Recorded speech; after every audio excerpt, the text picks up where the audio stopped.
Antoinette est une coiffeuse professionnelle. À 34 ans, elle a déjà souffert durant plusieurs mois de la sinusite qu'elle confondait au rhume.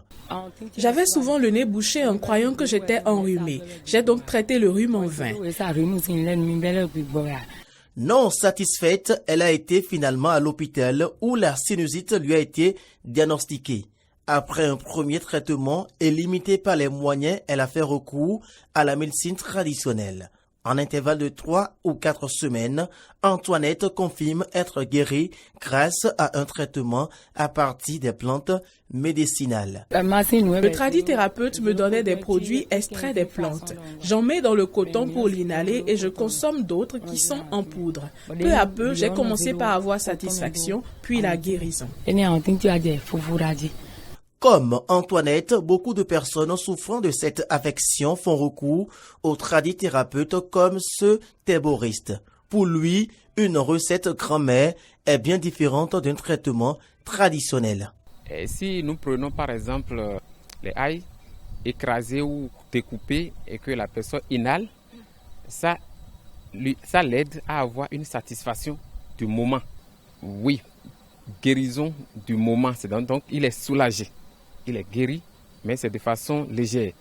C'est après ça qu'il va suivre maintenant le traitement de sinusite pour être guéri. La sinusite se traite de façon naturelle. C'est-à-dire, il y a des plantes qui ont des vertus d'antibiotiques que nous utilisons pour l'inhalation avec le coton puis et autres.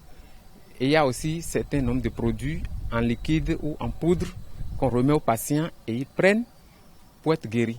Remède de grand-mère ou recours aux plantes médicinales, les praticiens de la médecine moderne sont prudents.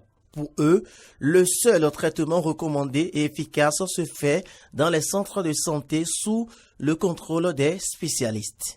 Je ne pourrais pas porter de jugement sur ce que font les praticiens qui font quand même un travail énorme pour pouvoir soulager la population. La plupart du temps, les populations ont peur d'aller chez le médecin parce qu'ils estiment que lorsqu'ils vont aller à l'hôpital, il y a déjà le niveau socio-économique de la population qui les empêche souvent d'avoir l'audace de consulter le médecin. En Afrique, 80% de la population continue d'utiliser des médicaments traditionnels pour les soins primaires tels que le paludisme, le diabète ou la tension.